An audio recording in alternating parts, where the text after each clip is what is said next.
Hi everyone, welcome back to KYC, Know Your Crypto. Today we have the first ever KYC podcast. These podcast videos will be longer than my usual pre-recorded episodes. You can think of KYC podcasts as a pre-recorded live stream. Speaking of live streams, I will definitely be live streaming more over the coming weeks. But today's video is a podcast, and in KYC podcasts, we'll tackle crypto news, look at upcoming events and projects using CoinMarketCal, and also cover some of the latest opportunities in the crypto space, whether it be a new coin launching, an airdrop, a new staking opportunity, etc. Before we take a look at the market and jump into the news, I've got some KYC channel updates. First, as I've been mentioning in recent episodes, over the coming weeks and months, I'll be doing more live streams and podcasts. I will still be doing my pre-recorded altcoin gems and moonshot videos, so if you like those, I will definitely continue to make them.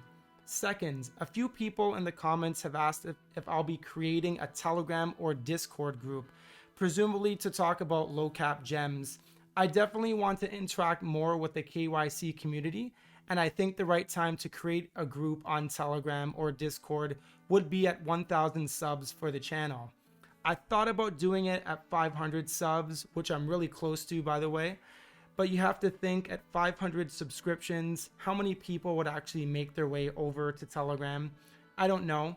Leave me a comment below. Maybe if there's enough interest, I'll create the group before 1,000 subs. We'll see. So taking a look at the market here today on Sunday, March 28th, we can see that Bitcoin and Ethereum have bounced back after last week's 15 to 20% dip. Binance Coin is also doing quite well over $250. Cardano is well above $1. It actually fell to around the $1.04 mark in the recent dip, and it's now back to $1.20 or close to that. Uniswap is below $30. Litecoin looks to be below $200, and Chainlink is below $30 as well. I do expect those coins to pick up quite a bit. If we look at the 7-day winners, we have Anchor and KR at 140% increase. That's crazy. Harmony, which goes by the ticker 1, has been just on an absolute tear lately. It's up 80% on the week and 23% alone in the last 24 hours. PancakeSwap, 60% in the last 7 days. I think the low fees on the Binance Smart Chain have everything to do with this. I also really love PancakeSwap because of its staking capabilities. It also has the ability to have users stake coins that are not just on the Binance Smart Chain, which I think is really cool. For example, right now, I'm staking my neighbor Alice, which goes by the ticker Alice or ALICE. And that project specifically is on Ethereum. So I think that it's interesting that PancakeSwap offers cross-chain opportunities for staking. Filecoin also doing quite well. Solana has had a very good week as well, as has BitTorrent BTT. BitTorrent really spawned from a pump, primarily was started on TikTok. Many TikTok users, similar to Dogecoin, they found this BitTorrent coin. They just decided to pump it, and that's primarily the reason why it's pumped so well. Mana, if you like The Sims, I say that, Decentraland, so the ticker is Mana, M-A-N-A. Those devs have been adding a lot to that platform recently, and digital real estate seems to be all the rage right now, along with NFTs. I mean, it kind of is an NFT, so I kind of lump them in the same basket. Here are the biggest losers across a 7-day trend here. So we have SushiSwap down 23%. I really think this is because of the layer 2 delays, which we'll get to in a moment in the news portion of this podcast today. Avalanche is down 18%, Polkadot 14%, Uniswap almost 14% as well. Again, I really think this is due to the L2 delay. Matic also down 12%, around 34 cents trading, excuse me, which I think is actually, it's a great buying opportunity. Some of these coins, Chainlink is down 11%. It's Chainlink below $30 I think is a fantastic buying opportunity. Cosmos, Atom, which goes by the ticker ATOM, Atom, that below $20 I think is a great buying opportunity. And Litecoin below $200 I also think is a great buying opportunity. Let's head on over to the news now. For me, the top news story is Ethereum's scaling solution, Optimism, delays its mainnet launch at least until July. So this is from theblockcrypto.com. So Ethereum layer 2 scaling solution Optimism has delayed the public launch of its mainnet. The mainnet was scheduled to roll out this week. Can you imagine an L2 solution for early April? I mean, that would have been insane, but it has now been postponed at least until July. The new schedule is just a rough estimate, says Optimism, because the launch is a collaborative effort for the Ethereum community, excuse me. Opening mainnet to the public is not something we can do alone, said Optimism. It will be a collaborative effort between us, projects, and core infrastructure providers like oracles, wallets, nodes, and explorers. Optimism has been building an optimistic roll-up based Ethereum scaling solution since June of 2019. So as you can see, this stuff takes quite a lot of time. The solution aims to increase Ethereum's throughput, the number of transactions processed per section, and reduce its gas fees. Okay, next news article here. This is the Daily Hot article. Analyst who accurately predicted Bitcoin's big pullback in March plots path ahead. So this crypto analyst, Michael van de Poppe, is charting Bitcoin's short-term trajectory as the flagship currency bounces back after a dive to the low $50,000 range this week. In a new video, the analyst who nailed the timing of Bitcoin's March pullback predicts BTC's current rally will likely stop at the 58,500 level mark. I mean, one thing that you really have to understand with these analysts predicting these things is that, they will take the spotlight when they predict something obviously accurate for what's happening in the market. There would have been, 100 or 1,000 other analysts that would have probably predicted Bitcoin to smash through to $70,000 before the end of March, and that didn't happen. So of course, the person who timed essentially the recent local top before it, went all the way down to around 50,000, which is, I think, was the bottom. This guy's getting the spotlight, and now, people are looking to him and thinking like, what's next? What's going to happen? And, some of the points that he's made over here, the trader warns if that $54,000 range fails to act as support, then, we're looking at going to 50,000 or even 48,500. So I agree with that, but that's just charting analysis. I mean, you can watch YouTube videos and learn how to chart, and no disrespect to Michael van de Poppe, but ultimately Bitcoin is going to do what it's going to do, and some people will be able to predict it, some people won't. Personally, I think that we're going to bounce between 53 to 59 or even 60,000 maybe for another week or two, and then maybe April 10th is when I think we're going to see a nice uptrend towards 70, even 75,000. Next news item, NFTs come to Saturday Night Live in a rap sketch. Really, really funny. So the craze behind NFTs has seemingly reached peak parody after Saturday Night Live made a sketch comedy featuring it in a skit with United States Treasury Secretary Janet Yellen. Honestly, the sketch is hilarious. They actually pay an awesome homage to Eminem. If you go to twitter.com/dgenlordy, you can follow me there. And I've quoted the video here. I'm not going to play it due to any potential copyright. Here is the post. It's actually straight from SNL's Twitter. The video is really funny, so I encourage you to check it out. Next news item here, another Daily Hodl article. So Plan B says Bitcoin bull market nowhere near the top. Here's why. So the analyst who first applied the famous stock to flow model to Bitcoin says the top cryptocurrency bull market is just getting started despite its recent struggle to stay above 60,000. Plan B recently told all of his followers that he believes BTC's current boom cycle is far from over.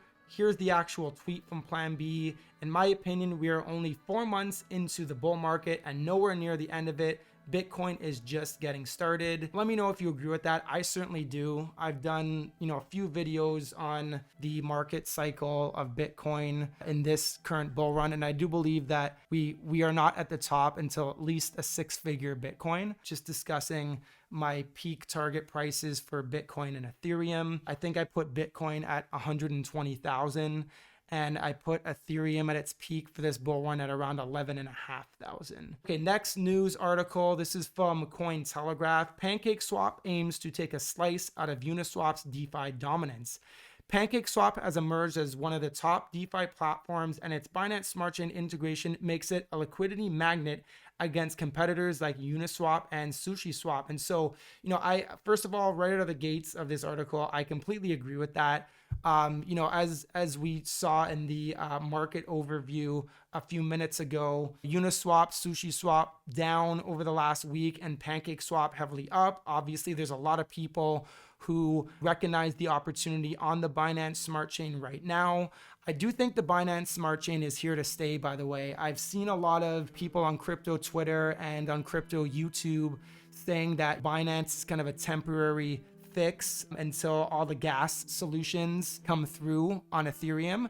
And I really think that by the time the gas issues and the scaling issues on Ethereum are cleared up, I think that there's going to be so many users on the Binance Smart Chain, and their network effects will have significantly been realized with mainstream coming into crypto. I think all of these markets are going to pump heavily. So I think that you're going to get a lot of Ethereum coins that are going to do really well, but you're also going to get a lot of these Binance Smart Chain coins that will do equally as well. So just continuing along with the article, decentralized finance has taken a step back to non-fungible tokens, NFTs, over the past month, but this hasn't stopped the top DeFi projects from developing and strategizing how to grow their ecosystems and market share.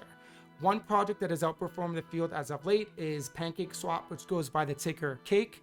The Binance Smart Chain coin-based automated market maker AMM that allows users to exchange tokens and earn a portion of fees through yield farming. According to a recent report from Delphi Digital, several factors have played a significant role in helping the PancakeSwap ecosystem grow in recent months. Users flee high Ethereum gas fees, which we obviously just talked about, could be a perpetual vampire. Delphi Digital also highlights Cake's token economics as a significant factor for its future growth. I completely agree with that. It is definitely pulling some users away from Uniswap and SushiSwap. Cake attempts to break above resistance. So data from Cointelegraph Markets and TradingView shows that since reaching a low of $8.30 about exactly a month ago today on February 28th, the price of Cake has made several attempts to break out to a new all-time high. And at the time of writing the altcoin, so Cake is trading at just below $16. I do think Cake is going to break $20 soon, and my target for Cake in this bull run as far as the peak of the bull run is concerned is definitely a little over $100. I'd say probably around $115. I think is very realistic for PancakeSwap. Next piece of crypto news. So crypto user modifies old school Game Boy for Bitcoin mining. I thought this article was cool. They were able to essentially modify or use their Game Boy, but they were able to turn it into a miner.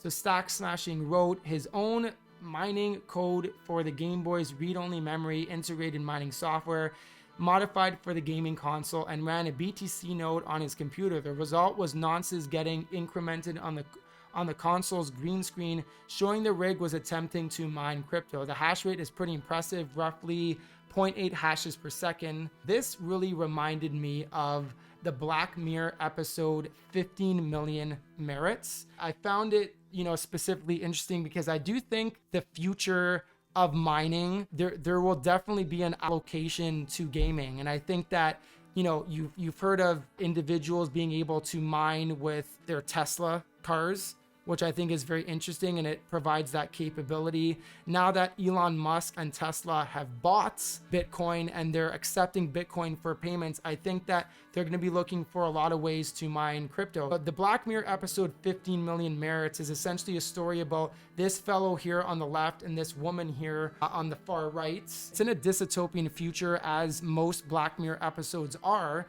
and they have to play these games to earn points. He's got 15 million, I guess they're called merits here. And this is actually when his character, I won't spoil the ending, he's trying to reach the woman that he's befriended because she essentially makes it to a game show and she gets big, or famous rather, from it. And so the rest of the episode is essentially, you know, this fellow over here mining through playing these games, which results also in physical exercise.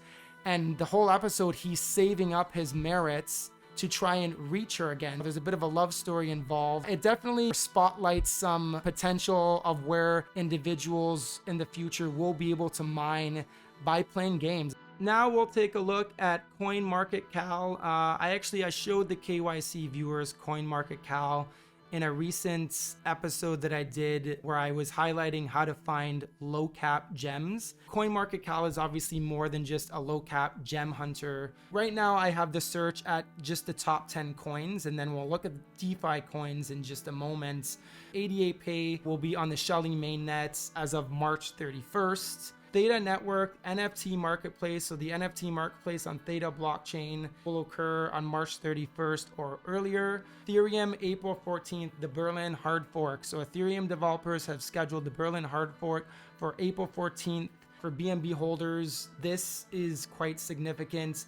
There's going to be another BNB burn. It's 15th in the history on the 30th of April or earlier. I've been holding BNB since the summer of 2020. I first bought BNB for around $8 or $9, but I was trading it at that point, and I started actually hodling BNB at around the $15 mark. It's steadily going up in value, and I think primarily has to do with Binance Smart Chain is doing really well with respect to its fees, and also these BNB burns. And, you know, deflationary coins are so important in cryptocurrency. We also have Uniswap. The mainnet launch is scheduled for May 5th, with a scalable Optimism L2 deployment set to follow soon. Optimism L2 deployment has actually been delayed to July. So I wonder, you know, if this does affect the Uniswap V3 mainnet launch. I guess we'll find out soon. Theta mainnet 3.0 is going to be released on June 30th, and it was recently delayed from April 21st. So that's quite a delay, but I do think that once that launches, you're going to see Theta really go up in value. We have Ethereum July 31st, the London hard fork. So the proposal for EIP 1159 has been accepted to be included in the London hard fork, which is expected to launch this July. Let's take a look at the DeFi coins now. Just do a search here for DeFi. TrustSwap Avalanche integration is taking place tomorrow. Luna will join the SushiSwap IL protection pools. Join with Luna Rune. First snapshot will be taken next Monday. The last item for this podcast today is the latest opportunities in the market. And today I won't be talking about any coins, but rather a staking opportunity, a very, very risky staking opportunity on the Binance Smart Chain. The two platforms that I'm going to be talking about are bnbstake and fomostake, and they're roughly the exact same idea. Straight up, just to all the KYC viewers out there, this is not financial advice. Do your own research, make your own decisions. This is just for entertainment purposes, and I'm just kind of walking you through what I've done recently here. So I discovered BNB Stake about a week ago. I was a little skeptical of it. They have been audited here, as you can see, by Hayes Crypto. But again, they're pyramid schemes. I'm not putting a lot into this. I'm currently staking in a 28-day period. I'm staking 2.5 BNB, and every day I'm withdrawing the interest that I'm making. Now, I can't withdraw my 2.5 BNB yet. That will only be unlocked at the end of the staking period. I learned about this platform a week ago. Yesterday, I decided to just throw 2.5 BNB into it about 2 or 3 times a day because the fees are so low on the Binance Smart Chain. I am withdrawing BNB. Obviously, the individuals that flood into the platform early are the ones that reap the most benefits here. This is really an at your own risk type of staking strategy here, but the returns are just, they're absolutely crazy. If you were to stake on the 14-day plan 5 BNB, at the end of the 14 days, your total will be 14. So that includes your 5. So you're essentially earning 9 BNB.